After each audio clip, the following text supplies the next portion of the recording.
రండి. మీకు బాగా నచ్చిన ఒక పాట వాయించండి చూద్దాం. రేయ్, అందరూ గుంజీలు తీయండిరా. రేయ్, ఏంట్రా నీకు మాత్రం స్పెషల్ గా బొట్టు పెట్టి మరీ చెప్పాలా ఏంటి? గుంజీలు తీరా.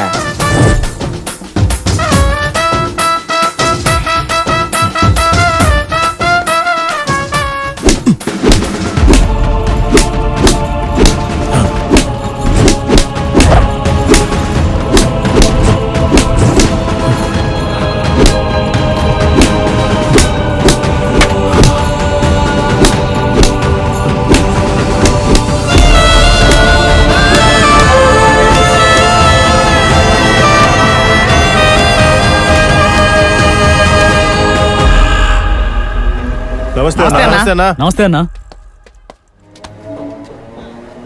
మార్కెట్లో అందరి ముందు నన్ను కొట్టి నా పరువు తీసేశాడ్రా. ఆ పోలీసుని ఎలాగైనా వేసేయాలరా. అవును, ఇది ఒకటే తక్కువ. వాడిని ముట్టుకునేది మన గొంతుని మన కోసుకునేలాగా. పోలీసోడి మీద చేపెట్టి సిటీలో ఒక రౌడీ కూడా ప్రాణాలతో ఉన్నట్టుగా వాడేసుకుంది ఏమన్నా కర్ణుడి కవసకుండలమ్మా. వాడు పొడతం పోలీసు యూనిఫామ్తో పుట్టాడా? నేను పొడిసినా కూడా కత్తి వాడి గుండెలు దిగుతుంది. నన్ను కొట్టి అవమానించింది ఆ అమ్మాయి చూసేసిందిరా. ఏం జరగబోతుందో అర్థం కావట్లేదు. చిట్టో ఇంకా డాలీ ప్రభాకర్ని లేపేయాలని రగిలిపోతున్నారు. నాకెందుకో పోలీసులు లేపేయడం మనకి మన వృత్తికి మంచిది కాదనిపిస్తోంది. మీరొక మాట చెప్పారంటే సైలెంట్ అయిపోతారు. సుపి, గ్రౌండ్లో జరిగిన హత్య గురించి ప్రభాకర్ విచారణ మొదలుపెట్టాడు.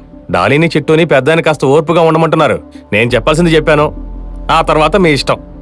అరే దిలీపు అనా, సరైన ఒక మాట చెప్పండి సార్, వాడిని నేనేసేస్తాను. నువ్వు చెయ్యి, కానీ ఆధారాలు ఉండకూడదు.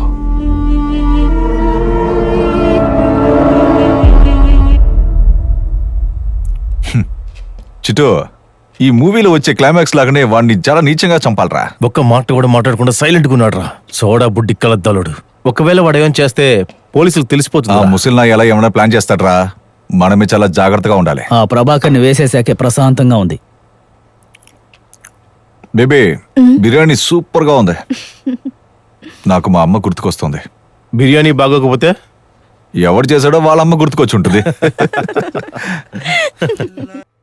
చిటు, రే చిటు, వాడిని చూసావా? వాడికి లవ్వర్ గుర్తుకొచ్చినట్టుంది. బేబీ, ఈ రోజు రాత్రి ఒక మంచి పార్టీ ఉంది, కాస్త ఓపిక పట్టు, సరేనా? రేయ్, నాకు కొంచెం బయట పనుంది, వెళ్ళొస్తాను. రే, కనీసం ఈ రోజైనా ప్రపోజ్ చేయరా.